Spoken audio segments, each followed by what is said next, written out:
قرآن کریم کی مختصر مگر جامع تفسیر۔ اعوذ باللہ من الشیطان الرجیم، بسم اللہ الرحمن الرحیم۔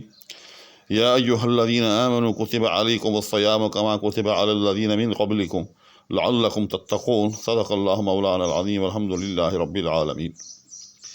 اس سے پہلے ہم وصیت کے حوالے سے بڑی تفصیل کے ساتھ 3 آیات کی تشریح آپ کے سامنے پیش کر چکے ہیں۔ آج رمضان المبارک کے حوالے سے 2 آیات، آیت نمبر 183 جس کی بھی میں نے تلاوت کی ہے، اور دوسری آیت نمبر 184 کے ساتھ آپ کی خدمت میں پھر حاضر ہیں۔ چنانچہ ان آیات کا تعلق رمضان المبارک کی فرضیت کے ساتھ ہے، اور بڑے اہم مسائل قرآن کریم سے براہ راست آپ کو سننے اور سمجھنے کے لیے ملیں گے۔ اس لیے میں چاہوں گا کہ ایک تو اس ویڈیو کو آخر تک دیکھیں، دوسرا اس چینل کو سبسکرائب ضرور کر دیں، اور آگے سے آگے شیئر بھی کر دیں، تاکہ زیادہ سے زیادہ احباب تک یہ تدریس قرآن کا جو سلسلہ ہے یہ پھیلتا چلا جائے۔ چنانچہ اب ویڈیو کا باقاعدہ آغاز کرتے ہیں۔ فرمایا کہ یا ایھا الذین آمنوا، اے ایمان والو، کتبہ، تم پر فرض کیے گئے۔ یہ لفظ کتبہ جیسے میں نے پہلے بھی عرض کیا تھا کہ جہاں کہیں بھی آیا ہے یہ فرضیت کے لیے آیا ہے، جیسے کتب علیکم القتال کہ تم پر جہاد فرض ہے۔ اسی طرح سے اس سے پچھلی آیت کے اندر وصیت کے حوالے سے بھی یہی لفظ تھا، اگرچہ وہ آیت جو تھی وہ ایک منسوخ آیت تھی، لیکن اپنے زمانے میں جب وہ آیت غیر منسوخ تھی تو اس پر عمل ہوتا تھا۔ تو بہرحال لفظ کتبہ کا مطلب کیا ہے؟ تم پر فرض کیے گئے۔ کیا چیز؟ علیکم الصیام، تم پر روزے، کما کتب علی الذین من قبلکم، جیسا کہ فرض کیے گئے تم سے پہلوں پر، لعلکم تتقون، تاکہ تم متقی بن جاؤ۔ اس آیت کے اندر بنیادی طور پر ہمیں 3 باتیں جو ہیں وہ ملتی ہیں۔ پہلی بات تو یہ ہے کہ روزے جو ہیں وہ فرض ہیں، کتبہ سے ہمیں یہ سمجھ میں آ گیا، یہ اختیاری نہیں ہے، ٹھیک۔ دوسری بات ہمیں اس سے یہ سمجھ میں آئی کہ یہ روزے جو ہیں یہ کوئی ایسی عبادت نہیں ہے کہ جو صرف اسی امت پر جو ہے وہ فرض کی گئی ہے، بلکہ یہ آدم علیہ السلام سے لے کر اب صلی اللہ علیہ وسلم تک جتنی ملل اور جتنی امتیں گزری ہیں سب پر جو ہے وہ فرض کی گئی ہے۔ اس کے اندر ایک طرح سے حوصلہ افزائی ہے، ڈھارس بندھانا ہے، چونکہ روزہ ظاہر ہے ایک مشکل کام ہے، مشقت سے بھرپور عمل ہے، تو ہم یہ نہ سمجھیں کہ یہ ہمارے لیے ہی جو ہے یہ مشقت منتخب کی گئی ہے، بلکہ اللہ جل شانہ نے ایک طرح سے حوصلہ افزائی کی ہے کہ روزوں کی فرضیت سے پریشان نہ ہوں، بلکہ یہ ایک ایسی عبادت ہے کہ جو ہمیشہ سے فرض ہے امتوں پر۔ تیسری بات اس میں یہ سمجھ میں آئی کہ لعلکم تتقون، کہ اس کا مقصد کیا ہے؟ مقصد اس کا تتقون کا مطلب یہ ہے کہ تم آہستہ آہستہ متقی بن جاؤ، آہستہ آہستہ تمہیں گناہوں سے ترک کرنے کی جو ہے گناہوں کے ترک کرنے کی عادت پڑ جائے۔ کیونکہ رمضان المبارک میں ہوتا کیا ہے، یا روزہ کہتے کس کو ہیں؟ روزہ نام ہے کھانے پینے اور اپنے اہل خانہ کے ساتھ تعلق قائم کرنے کا عمل جو ہے اس کو چھوڑ دینے کا نام روزہ ہے۔ اور یہ بھی ایسا نہیں ہے کہ وہ لامحدود وقت کے لیے ہو، بلکہ صرف اور صرف پاؤں پھٹنے سے لے کر جب اعلان ہوتا ہے کہ حضرات سحری کا وقت ختم ہو گیا، اس وقت سے لے کر غروب آفتاب تک، تو غروب آفتاب تک آپ نے یہ 3 کام جو ہیں وہ نہیں کر رہے، اس کا نام جو ہے وہ روزہ ہے۔ تو دیکھیں کہ یہ تینوں کام جو ہیں جائز کام ہے، حلال کام ہے، کھانا بھی حلال ہے، پینا بھی حلال ہے، اپنے اہل خانہ کے ساتھ تعلق قائم کرنا یہ بھی حلال ہے، لیکن اللہ جل شانہ نے ایک طرح سے مشق ایکسرسائز کروانے کے لیے ہم پر وقتی طور پر یہ 3 کام جو ہیں وہ منع کر دیے، تاکہ نفس کو عادت پڑے گی اللہ کی ماننے کی۔ تو جب ہم اللہ کے کہنے سے ایک حلال چیز، ایک جائز چیز وہ چھوڑ سکتے ہیں، تو پھر ایسا کیوں نہ ہو کہ وہ چیزیں کہ جو اللہ تعالیٰ کی طرف سے مستقل طور پر ممنوع ہیں، مستقل طور پر ناجائز ہیں، تو ہم انہیں کیوں نہ چھوڑیں گے؟ تو بس یہ چیز ہے لعلکم تتقون، تاکہ اس طرح سے ہمیں مشق ہو جائے، اللہ کی ماننے کی مشق ہو جائے، حلال چیزوں کو اپنانے کی مشق ہو جائے، حرام چیزوں کو چھوڑنے کی مشق ہو جائے۔ آگے فرمایا ایام معدودات، کہ یہ دن جو ہیں وہ معدودات، چند گنے چنے ہیں،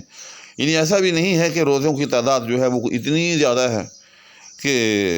اس پر عمل کرنا مشکل ہو جائے۔ تو اس میں بھی ایک طرح سے حوصلہ افزائی کا انداز ہے کہ ایام معدودات، کہ دن ہیں، معدودات کا مطلب ہے گنے چنے، جس کا آگے چل کر جو ہے وہ تذکرہ آ رہا ہے کہ شہر رمضان الذی میں اگلی آیت کے اندر، اگلی سے اگلی آیت کے اندر، کہ وہ روزے جو ہے رمضان المبارک کے روزے ہوں گے۔ آگے فرمایا کہ فمن کان منکم مریضا، تو ظاہر ہے روزہ ایک مشقت کا عمل ہے، اس کے لیے صحت مند ہونا بہت ضروری ہے، تو اس لیے یہاں 2 استثناء دیے کہ اگر یہ 2 صورتیں ہوں تو پھر آپ جو ہے وہ روزہ نہ رکھیں۔ فرمایا کہ وَمَنْ كَانَ مِنْكُمْ مَرِيضًا، ہاں پھر جو کوئی تم میں سے مریض ہو، یعنی ایسا مریض کہ جو روزہ نہ رکھ سکے۔ اس کے حوالے سے یاد رکھیے گا، اب ایسا بھی نہیں ہے کہ آدمی کو چھینک آ گئی، ٹھیک، یا اور ہلکی پھلکی تکان ہو گئی، بندہ کہے کہ نہ جی میں تو مریض ہوں، میں روزہ نہیں رکھوں گا۔ تو اس حوالے سے انما الاعمال بالنیات، پہلے تو میں یہی کہوں گا کہ انسان کے اعمال کا دار و مدار نیت پر ہے۔ انسان کو خود اپنے اندر پتہ ہوتا ہے کہ میں کیا اس قابل ہوں کہ نہیں کہ روزہ رکھوں یا نہ رکھوں۔ لیکن علماء نے پھر بھی اس مقصد کے لیے یہی کہا ہے کہ جو معالج ہیں، جو ڈاکٹر ہیں، جو مطلب یہ ہے کہ ان چیزوں کو سمجھتے ہیں، اگر وہ کہیں، ڈاکٹر صاحب اگر آپ کو ایڈوائز کریں کہ بھئی آپ روزہ نہ رکھیں، آپ کے لیے خطرناک ہے، تو پھر تو آپ نہ رکھیں۔ لیکن اگر ڈاکٹر صاحب آپ کو ایڈوائس نہیں کرتے اور آپ اپنے آپ کو فیل کرتے ہیں کہ میں رکھ سکتا ہوں، تو پھر روزہ رکھ لینا چاہیے۔ اس کے بعد فرمایا او علی سفر، یا انسان جو ہے وہ سفر پر ہو۔ اب یہاں بھی یاد رکھیے گا کہ سفر کا مطلب یہ نہیں ہے کہ آدمی گھر سے نکلا 2-4 میل کے لیے تو سفر پر ہو گیا اور کہے کہ جی میرا جو ہے وہ روزہ جو ہے مجھے اجازت مل گئی ہے روزہ چھوڑنے کی، نہ، او علی سفر۔ اس کی تعبیر جو ہے آپ صلی اللہ علیہ وسلم سے احادیث میں اور فقہاء نے جو ہے اس کی روشنی کے اندر متعین کر دی ہے، اور وہ کتنی ہے؟ وہ ہے 3 دن کا جو ہے سفر۔ یعنی اگر آپ کی منزل ایسی ہے کہ جہاں آپ کو پہنچتے ہوئے 3 دن لگیں، لیکن ایک بات بڑی اہم بات بتا رہا ہوں کہ یہاں 3 دن کا مطلب یہ نہیں ہے کہ اب موجودہ دور کے اندر 3 دن، کیونکہ اب تو 3 دن کے اندر آپ جو ہے دنیا گھوم آئیں گے۔ تو اس کا حساب جو ہے علماء فقہاء نے وہ پیدل سفر یا اونٹ جس رفتار سے سفر کرتا ہے اس سے جو ہے وہ لگا رکھا ہے، اور وہی جو ہے قیامت تک کے لیے باقی رہے گا، اور اس کی مقدار جو ہے وہ 48 میل ہے، یاد رکھیے گا۔ تو اگر کوئی شخص اپنے گھر سے 48 میل دوری پر جانا چاہتا ہے یا اس سے زیادہ، جی ہاں توجہ سے سن لیجیے گا، یعنی آپ جہاں جانا چاہ رہے ہیں، آپ کی منزل جو ہے وہ آپ کے گھر سے 48 میل یا اس سے زیادہ کے فاصلے پر ہے، تو پھر آپ جو ہے روزہ چھوڑ سکتے ہیں۔ اس کے بعد اس ساتھ میں یہ بھی یاد رکھ لیجیے گا کہ جہاں آپ جائیں گے وہاں جا کر بھی آپ کو روزہ چھوڑنے کی اجازت ہوگی۔ ہاں اگر وہاں آپ 15 دن یا اس سے زیادہ کا سٹے کرنے کا سوچ لیتے ہیں، یعنی آپ مثال کے طور پر اپنے گھر سے لاہور گئے، اور لاہور آپ سے جو ہے وہ 48 میل سے زیادہ کے فاصلے پر ہے، وہاں آپ جس کام سے گئے ہیں اس کام کے لیے آپ کو کہا گیا کہ بھائی آپ کو یہاں 20-25 دن رکنا پڑے گا، تو ظاہر ہے 20-25 دن کا مطلب یہ ہے کہ 15 دن سے زائد ہیں، تو اب آپ نے وہاں جو ہے روزہ نہیں رکھنا، اب گویا کہ اب وہاں جو ہے آپ مسافر نہیں رہے۔ یعنی آپ گھر سے جب نکل کر کسی دور جگہ چلے جاتے ہیں، تو اگر آپ 15 دن یا اس سے زیادہ کی رکنے کی وہاں نیت کر لیتے ہیں تو پھر آپ مسافر نہیں رہتے، تو پھر آپ ایک طرح سے مقیم ہو جاتے ہیں، یعنی ایسے ہو جاتے ہیں جیسے آپ اپنے گھر میں ہیں، تو پھر آپ کو جو ہے وہ روزہ اسی طرح سے رکھنا پڑے گا، اور نمازیں بھی آپ کو پوری پڑھنا پڑیں گی، یاد رکھیے گا۔ اس کے بعد آگے فرمایا کہ من فعدۃ من ایام اخر، یعنی اگر مرض کی وجہ سے یا سفر کی وجہ سے، جس کا ابھی میں نے تذکرہ کیا تفصیل کے ساتھ، آپ نے روزہ جو ہے چھوڑ دیا، تو اس کا پھر یہ مطلب نہیں کہ بس چھوٹ گیا سو چھوٹ گیا، نہ، فعدۃ من ایام اخر، فعدۃ تو اتنی ہی گنتی پوری کریں، من ایام اخر، اخر کا مطلب ہوتا ہے دوسرے ایام، یعنی آنے والے دنوں میں پھر جو ہے اتنے ہی دن کی گنتی پوری کریں۔ تو اس میں بڑی شفقت ہے، یعنی آپ نے اتنے دن پورے کرنے ہیں۔ اب اس میں ہمیں ایک طرح سے یہ بھی اجازت مل گئی کہ اگر آپ کے گرمیوں کے روزے قضا ہوئے تھے تھوڑی دیر کے لیے، تو آپ بے شک اس کی قضا جو ہے وہ سردیوں میں جا کر لیں، چونکہ وہ بھی دن ہیں، وہاں کوئی گرمی سردی کا تذکرہ نہیں ہے۔ اس کے علاوہ اس میں یہ بھی سمجھ میں آ گئی بات کہ ان کو ملا کر جو ہے رکھنا وہ بھی ضروری نہیں ہے۔ اگر آپ کے رمضان المبارک میں تو ظاہر ہے عام طور پر اکٹھے چھوٹتے ہیں جب بندہ کہیں باہر جاتا ہے، تو لیکن چلے متفرق بھی چھوٹ سکتے ہیں، تو بہرحال چاہے جیسے بھی چھوٹے ہیں کسی کے، چاہے متفرق چھوٹے ہیں چاہے اکٹھے چھوٹے ہیں،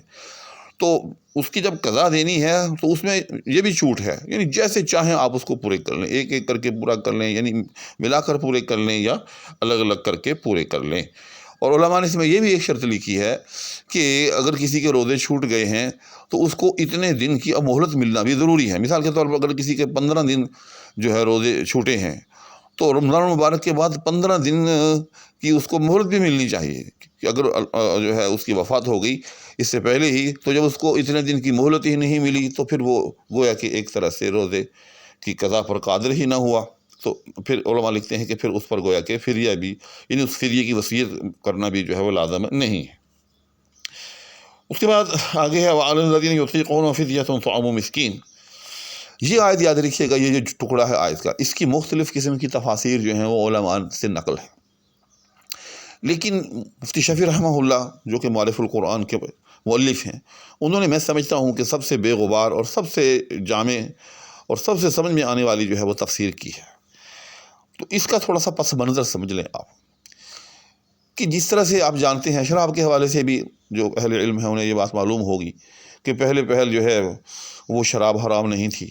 پھر آہستہ آہستہ جو ہے تدریج کے ساتھ جو ہے وہ حرام ہوئی، یعنی احکامات میں تبدیلی آتی رہتی ہے۔ اسی طرح سے یاد رکھیے گا کہ رمضان المبارک کے حوالے سے 3 قسم کی تبدیلیاں جو ہیں وہ آئیں۔ پہلے 3 دن کے روزے ہوا کرتے تھے شروع اسلام کے اندر، پھر وہ جو ہے وہ 3 دن سے بڑھ کر جو ہے وہ پورے رمضان المبارک کے ہو گئے، ٹھیک۔ دوسری تبدیلی یہ آئی جس کا آگے چل کر جو ہے وہ تذکرہ بڑی تفصیل کے ساتھ ہوگا، وہ اپنے مقام پر میں اور زیادہ تفصیل کے ساتھ بیان کروں گا، لیکن یہاں صرف اتنا سن لیں کہ اب جس طرح سے ہماری سحری جو ہے وہ کب سے کب تک ہے، یعنی ہم ساری رات جو ہے وہ کھانا کھا سکتے ہیں، اور ہماری سحری کا وقت کب ختم ہوتا ہے کہ جب پو پھٹ جاتی ہے، جو ہی پو پھٹتی ہے تو ہم جو ہے سحری کر لیتے ہیں، یعنی پھر ہم اس کے بعد جو ہے مزید کھا پی نہیں سکتے، ہمارا روزہ شروع ہو جاتا ہے۔ لیکن پہلے ایسا نہیں ہوتا تھا، پہلے یہ تھا کہ انسان جو ہے بستر پر سونے کے لیے لیٹا تو سونے سے پہلے آپ کھا سکتے ہیں، یعنی دوسرے لفظوں کے اندر جس طرح سے آج کل ہم جو ہے اذان سے پہلے تک کھا سکتے ہیں، جب تک اذان نہیں ہوتی یعنی پو نہیں پھٹتی دوسرے لفظوں میں، تو پو سے پہلے تک ہم کھا پی سکتے ہیں۔ پہلے ایسا نہیں تھا، پہلے یہ تھا کہ سونے سے پہلے آپ کھا سکتے ہیں، یعنی بستر پر جانے سے پہلے آپ نے جو کھا لیا سو کھا لیا، لیکن جب آپ سو گئے تو پھر آپ کا روزہ شروع۔ اب آپ جو ہے چاہے جس وقت بھی بیدار ہوں تو اب آپ کھا پی نہیں سکتے،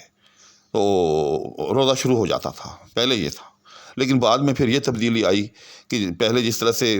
سونے پر جو ہے موقوف تھا کہ جو ہی آپ کی آنکھ لگ گئی آپ کا سحری کا وقت جو ہے وہ ایک طرح سے ختم ہو گیا، آپ کا روزہ شروع ہو گیا۔ اب یہ ہوا جیسا کہ اب اس وقت ہے کہ جب پو پھٹے گی یعنی اذان جو ہے ہونے کو ہو تو اس وقت تک جو ہے آپ کھا سکتے ہیں، اس وقت جو ہے آپ کا روزہ شروع ہوگا۔ تو ایک یہ تبدیلی آئی۔ تیسری تبدیلی جس کا ذکر یہاں ہو رہا ہے اس آیت کے اندر، یہ بھی ایک تبدیلی ہے، یعنی یہ جو جملہ ہے یہ ایک طرح سے منسوخ ہے، یہ پھر بعد میں حکم جو ہے وہ تبدیل کر دیا گیا۔ تو یہ کیا حکم تھا؟ یہ حکم یہ تھا وَعَلَى الَّذِينَ يُطِيقُونَهُ فِدْيَةٌ طَعَامُ مِسْكِينٍ، کہ جو لوگ روزہ رکھنے کی طاقت تو رکھتے ہیں لیکن روزہ نہیں رکھنا چاہتے، فدیۃ طعام مسکین، وہ ایک مسکین کے کھانے کا فدیہ دے دیں، ٹھیک۔ تو پہلے ایسا ہوتا تھا، یعنی شروع کے اندر روزہ جو ہے وہ اس طرح سے فرض نہیں ہوا تھا کہ ہر ایک کو رکھنا پڑے، یعنی اس میں یہ ایک طرح سے یہ ایگزیمپشن، یہ ایک استثناء بھی تھا کہ اگر کوئی شخص جو ہے روزہ نہیں رکھنا چاہتا کسی وجہ سے تو اس کو اجازت تھی کہ وہ ایک جو ہے وہ مسکین کا فدیہ دے دے۔ یاد رکھیں کہ اس کا تعلق نہ رکھنے کا تعلق مرض اور سفر کے ساتھ نہیں تھا، چونکہ مرض اور سفر یعنی ایک آدمی مریض ہے یا مسافر ہے وہ تو ایک عذر تھا، اور وہ عذر تو اب بھی قائم ہے۔ آپ کو معلوم ہی ہوگا کہ اب بھی اگر کوئی شخص مریض ہے یا مسافر ہے اس کو روزہ چھوڑنے کی اجازت ہے، اگرچہ بعد میں اس کو کچھ اس کی قضا دینی ہوگی، لیکن اس عذر کا تعلق تھا کہ اگر انسان چاہتا ہے کہ نہیں روزہ رکھے، نہ روزہ رکھے، اس کی طبیعت نہیں مان رہی، ٹھیک، وہ اس مشقت کو برداشت نہیں کرنا چاہتا، تو اس کے لیے پھر یہ حکم تھا، اس وقت تھا۔ یاد رکھیے گا یہ آیت، یہ جو جملہ ہے، یہ جو ٹکڑا ہے وَعَلَى الَّذِي يُطِيقُونَهُ فِدْيَةٌ طَعَامُ مِسْكِينٍ، یہ منسوخ ہے، اس کا تعلق اس وقت کے ساتھ ہے کہ آپ پھر جو ہے ایک مسکین کا جو ہے وہ کھانا دے دیں۔ یہ ٹکڑا جو ہے آگے جو ایک ٹکڑا آ رہا ہے فَمَنْ شَهِدَ مِنْكُمُ الشَّهْرَ فَلْيَصُمْهُ، یہ اس سے منسوخ ہوگا، اس کا تذکرہ جو ہے وہ انشاءاللہ العزیز اگلے لیکچر میں ہوگا۔ یہاں صرف آپ کو بتا رہا ہوں کہ پھر بعد میں یہ حکم آ گیا کہ یہ جو سہولت تھی یہ اب ختم کی جاتی ہے، آئندہ جو بھی جو ہے شخص رمضان مبارک کے اندر موجود ہے سوائے اس کے کہ وہ مریض ہو اور مسافر ہو، اس پر روزہ رکھنا لازم ہے۔ تو بہرحال اگر فَمَن تَطَوَّعَ خَيْرًا فَهُوَ خَيْرٌ لَهُ، یعنی آئینی اور قانونی طور پر تو ایک مسکین کا کھانا ہی جو ہے وہ فدیے کے طور پر فرض ہے، لیکن فَمَن تَطَوَّعَ خَيْرًا، کہ جو کوئی نیکی خوش دلی کے ساتھ کرے، یعنی اور بھی زیادہ دینا چاہے، ایک مسکین سے بڑھ کر زیادہ مسکینوں کو کھانا کھلانا چاہے، فَهُوَ خَيْرٌ لَهُ، تو وہ اس کے لیے اور بہتر ہے۔ یعنی قانونی طور پر تو ایک مسکین کا کھانا یا فدیہ جو تھا وہ فرض تھا، لیکن ساتھ میں ایک یہ بھی تفصیل آ گئی، اگر کوئی زیادہ دینا چاہے تو ظاہر ہے اس کی بھی اجازت ہے۔ اگر فرمایا وَأَن تَصُومُوا خَيْرٌ لَكُمْ، لیکن اگر تم روزہ ہی رکھو تو وہ تمہارے لیے اور بہتر ہے، ان کنتم تعلمون، اگر تم جانتے ہو۔ یعنی دوسرے لفظوں میں ساتھ میں پھر یہی ترغیب آئی کہ یہ جو ایک سہولت تمہیں دی جا رہی ہے کہ تم تندرست ہوتے ہوئے بھی، مریض نہ ہوتے ہوئے بھی، مسافر نہ ہوتے ہوئے بھی روزہ چھوڑ سکتے ہو، تو یہ سہولت تم اگر تم اس اویل کرتے ہو تو تمہیں ایک مسکین کا کھانا جو ہے وہ دینا ہوگا، اور ساتھ میں بھی کہا کہ ایک مسکین سے اگر زیادہ کا کھانا دے دو گے تو اور زیادہ تمہارے لیے بہتر ہے، لیکن اینڈ میں یہ کہا کہ اگر روزہ ہی رکھو، اس سہولت کو اویل نہ کرو تو وہ تمہارے لیے اور بھی بہتر ہے۔ تو لیکن جیسے میں نے عرض کیا کہ یہ جو ہے ٹکڑا یہ بعد میں جو ہے وہ منسوخ ہو گیا، اور منسوخ کس سے ہوا؟ جیسے میں نے عرض کیا آپ کو کہ وہ اگلی آیت کے اندر وہ ٹکڑا آئے گا، فمن شہد منکم الشہر فلیصم۔ تو انشاءاللہ العزیز اس کا تذکرہ جو ہے وہ اگلی ویڈیو میں کروں گا، کیونکہ اس طرح سے جو ہے ویڈیو بہت طویل ہو جائے گی۔ تو آج کی آیت کے اندر جو ہے رمضان المبارک کے حوالے سے چند بڑی اہم چیزوں کا بیان ہو گیا۔ امید ہے کہ اس کا آپ کو فائدہ ہوا ہوگا۔ میں دوبارہ مکرر آپ لوگوں سے یہ ریکویسٹ کروں گا کہ اس چینل کو آگے سے آگے جو ہے وہ تھوڑا سا پھیلا دیں، تاکہ لوگوں کو زیادہ سے زیادہ جو ہے فائدہ ہو سکے۔ اسی کے ساتھ اور دعاؤں کی درخواست کے ہمراہ اجازت چاہوں گا۔ اللہ حافظ۔